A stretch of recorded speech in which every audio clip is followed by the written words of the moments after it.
Alright, a very good afternoon to you, 1E3. I know literature is your life, so make sure you're saying that loud and clear. So I'm really sorry that I can't make it today because I'm on course. However, I still think that our time apart can be actually used pretty meaningfully with your full cooperation. Okay, so please do watch this video closely and be respectful towards the relief teacher who's been assigned to your class. Whoever you are, relief teacher, thank you very, very much for taking my 1E3 today. So before we begin, standard classroom routine, AABBC. Please make sure the attendance is updated on the whiteboard. Please give the relief teacher your full attention. Make sure your bags are on the floor and your books.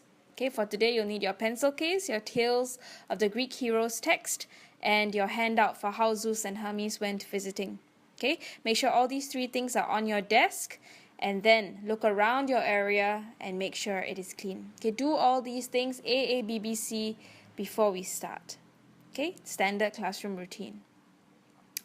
Okay, for today's Swabat, we will actually be going through Tale 4 in particular. It is titled How Zeus and Hermes Went Visiting.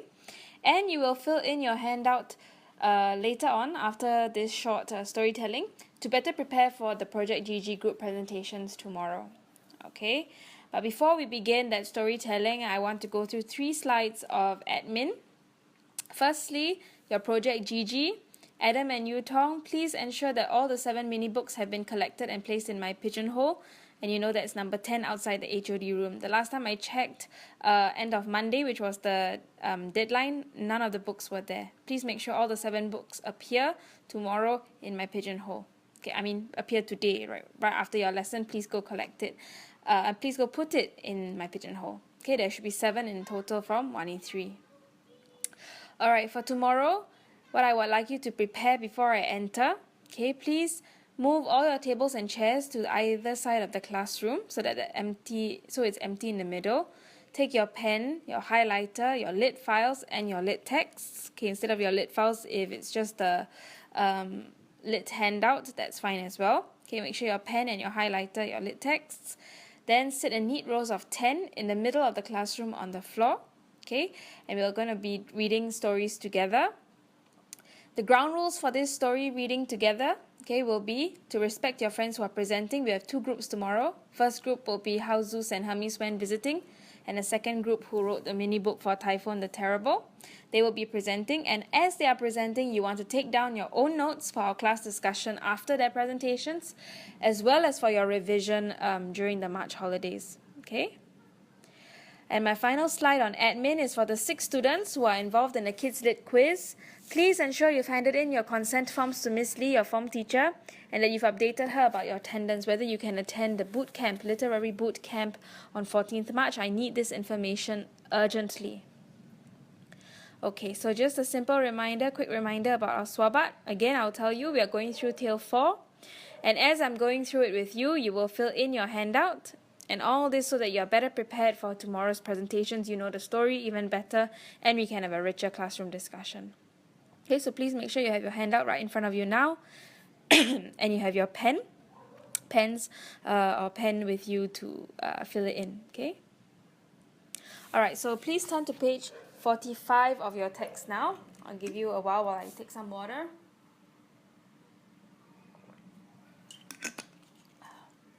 Okay, you should be on page 45 of your Tales of the Greek Heroes text. Every time you read a tale, you should think about the 5 W's, 1 H. Who, what, when, why, where, and then how.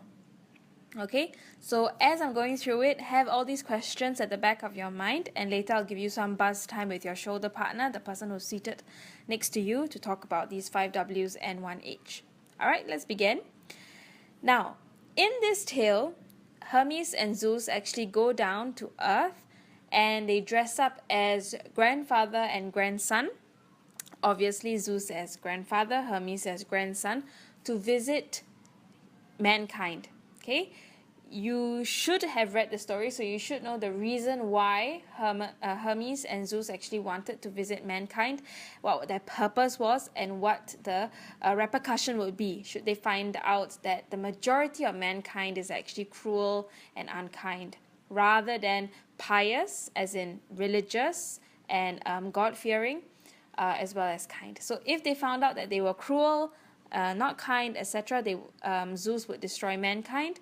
But Hermes proposed that maybe we should visit three groups of people and decide that if only had that repercussion of destroying mankind if the majority of mankind is cruel or unkind. Okay, so the first person they visit is actually King Lycaon, and this is a picture of their encounter.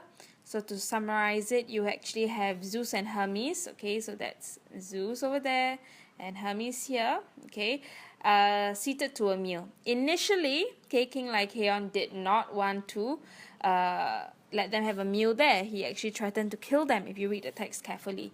But because he was apparently attracted to Hermes, okay, not in an inappropriate way in what you're thinking, but attracted to actually consume him, to eat him, because he is a cannibal. So he wanted to fatten Hermes up through a meal before he ate him. Okay, but of course he had to think about what meal to serve, and I don't think you can see very clearly, but over here what King Lycaon did is actually serve his son, one of his 40 sons, Nyctimus, okay, who actually did not believe and did not support cannibalism. So interestingly, his father decided, hey, let's cook my son and serve him to Hermes and Zeus. Okay, but what actually happens is Zeus sees what's happening. He gets really angry, okay, at King Lycaon, and he actually transforms him into a wolf and banishes him to the Arcadian forests. And a lot of research or stories about how werewolves came about actually start with King Lycaon, and they called him the king of the wolves. So Zeus actually banished King Lycaon as well as all his other sons, okay, to the forests of Arcadia. So that's the first story, and Zeus actually resurrects Nyctimus and makes him the new ruler. Okay, so interesting how, you know, King Nyctimus is actually split into different parts here, but Zeus has such power, he's able to resurrect him back into his full and alive form. Okay, so that's the first visit. Obviously, you know, Zeus is not very happy with the first person he's met. So he moves on to meet Philemon as well as Baucis. Okay, this is an elderly couple. Okay, depicted here, these elderly man and elderly woman, who obviously have sort of a poor background. Okay, they hardly have anything. But if you read the text carefully, they talk about how this couple, you know, regardless of how poor they are and how little they have, they actually give everything they can, okay, to the two travelers. And of course, they don't know that this is Zeus and this is Hermes in human form. Okay, so they just because they are visitors and travelers, they want to look after them really well, and they show them such hospitality. And Zeus and Hermes are terribly impressed. And if you read the reward that Zeus grants to the couple, he actually lets them relive their lives, to go back to being young again and relive their lives with all the good values that he had shown, and that upon their death, he would actually let them convert them, or transform them rather, into tall, strong trees standing outside their home. Okay, which he also converted into a temple of great grandeur and magnificent architecture when he left. In fact, you know how some of the Disney movies, when the villains eventually get killed, okay, towards the end, and then, you know, it's all dark and gloomy, but as soon as they get killed, all the grass turns green, the flowers start blooming, the sky is blue again, etc. I kind of pictured that when I read the end of, you know, when Zeus and Hermes actually step out of Philemon's and about Baucis' home, what he does to reinstate the home and make it grand. Okay, so that's obviously Zeus being pretty happy with this turnout. And now finally, the last group of people that he meets, the text doesn't really give us that much detail about what happens during the visit per se, but we know that Zeus is actually pretty impressed. He thinks that, you know, despite King Deucalion being a king of royalty, etc., he actually exhibits such great hospitality, and so does his wife Pyrrha. Okay, and what happens is Zeus then has made up his mind. Okay, this is not Zeus, but Zeus has made up his mind after visiting these three groups of people, and he decides that he will still send a flood to actually wipe out all of mankind that is evil. And he warns King Deucalion about this, and he says to build a huge boat, okay, or some people call it an ark, to actually protect his family and the good people during this flood. Okay, some of you might think this picture looks very, very familiar, especially if you are Christian, okay, because there's a very similar story in the Old Testament of the Bible about Noah's Ark, and how he also constructed a huge boat, okay, or an ark, put in animals and his family to save them from a huge flood that God made happen because he wanted to get rid of the evil people and punish those who are evil. So after the flood, okay, we have King Deucalion here with his wife Pyrrha, and they were actually told to throw rocks behind them. Okay, you can kind of see that boat in the background here. And as they were throwing these rocks, they kind of heard a lot of voices and commotion behind them, and when they did turn, they saw a sort of new generation growing behind them, a new generation of people, good people, okay, as a result of the flood wiping out all the bad people. So they had to then Zeus had to then recreate mankind, regenerate mankind, and in a way King Deucalion and Pyrrha are the parents of this new good generation. Okay, so those are the three, that's basically the summary of the story, split into the different three groups of people that Zeus and Hermes went to visit. So I'm going to give you about a minute now, okay, 60 seconds on the clock, to actually turn to your shoulder partner and briefly discuss, now that you know the story better, who is involved, okay, who are all the different characters, or what is happening during each of the visits. When it's happening, not very important, not very easy to establish. Where, you can see they actually talk about the different places Zeus and Hermes visit, not only in Greece, they didn't stay only in Greece. Look at the details. Why they embarked on this visit in the first place, okay, and how is not that important, but he did talk, the text does talk a little bit about how they traveled. Okay, so you can also look at those details. You can use your pen and your highlighter, note down all these details as you do that 1 minute discussion with your shoulder partner. Okay, so I'm just going to start the time here.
Okay, so that's the end of your first round of discussions. Okay, I forgot to actually say earlier that those who don't have their handouts, okay, please make sure that you're writing down these this round of discussion with your shoulder partner on some foolscap paper. Okay, it is important that you bring your materials to class, but even when you don't, because you've forgotten or for whatever reason, that you're actually still participating as fully as you can. Okay, so please make sure those who do not have their handouts, please make sure you're actually taking down everything on foolscap paper.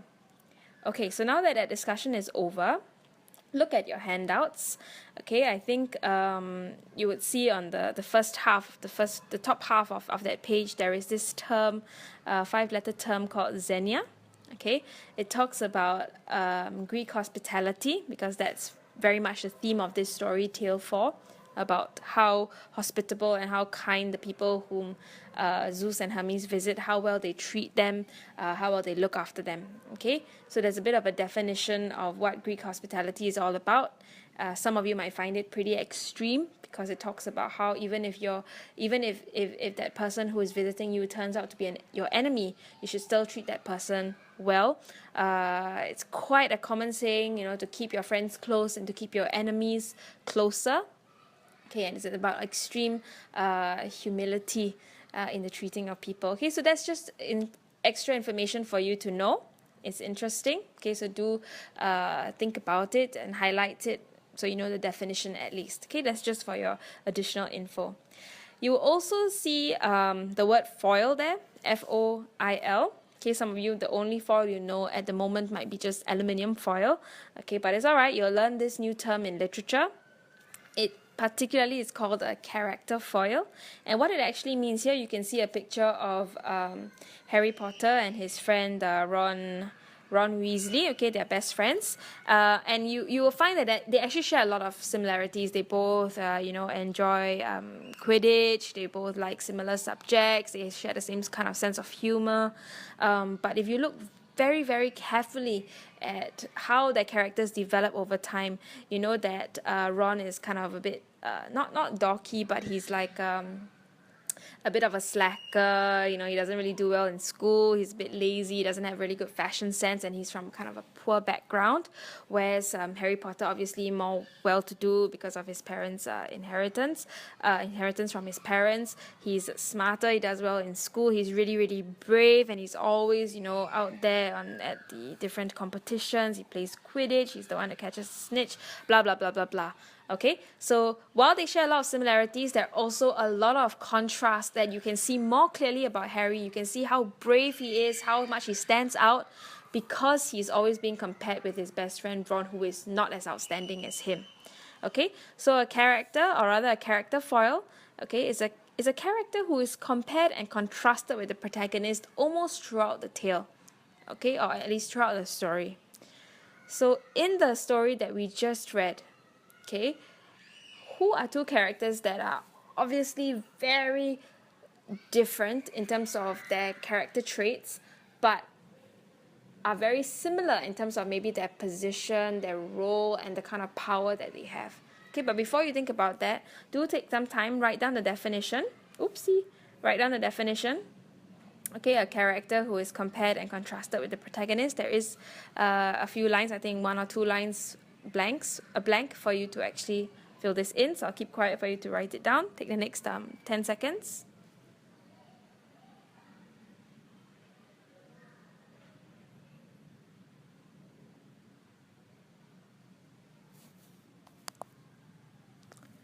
Okay, so I think I kind of showed you the answers, but in the tale, you would actually see the first person that Zeus and Hermes visited was King Lycaon, and the last person they visited was actually King Deucalion. And while both are kings of great autonomy, great power, they're very different in terms of their character qualities. Okay, so we know that King Lycaon is obviously mean, he's cruel, he's unkind, he cooked and served his own son, he eats humans, okay, and he wanted to eat his guests rather than treat them well. Whereas with King Deucalion, he treated Zeus and Hermes with great hospitality. He also showed himself and his wife Pyrrha to be God-fearing, very religious, and very morally upright people. Okay, so I think in your handout there's a table drawn for you to actually compare the visit to King Lycaon as well as the visit to Deucalion and Pyrrha. What are some things you can pick out that show the differences, okay, in their character? Why would they be considered character foils? So I want you to work on that. There are also some questions after that about the tale in particular. So do this in pairs or do this individually. Consult the text. The text is right in front of you. You should have been taking notes throughout my sharing of the different stories, and see how you can actually complete the handout. Okay, so use the remaining lesson time. I suspect there's about 10 minutes. Okay, I could be wrong, maybe 5 to 10 minutes, but use the remaining time to complete as many of the questions that you can in the handout. And I would like you to submit that handout with all the questions, or as many questions of Tale 4 you can complete, to the relief teacher. Okay, we'll be needing this for our group discussions and sharings tomorrow. Those again who have not brought the handout, please submit the foolscap paper to the relief teacher as well. Make sure your name, class, and date is indicated. And tomorrow for the group sharing, I'll return it to you so you can copy it into your handout. Please find your handout if you have not brought it today. Okay, all these things do not come cheap, they do not come free. Make sure you look after your materials properly. Okay, so again, we use the remaining time to complete the handout and then hand it in. Relief teacher, thank you very much for assisting with that as well. So without further ado, thank you very much, 1E3. I hope you like the Greek version of Miss Hannah. Okay, enjoy doing the work. Take care and be cooperative.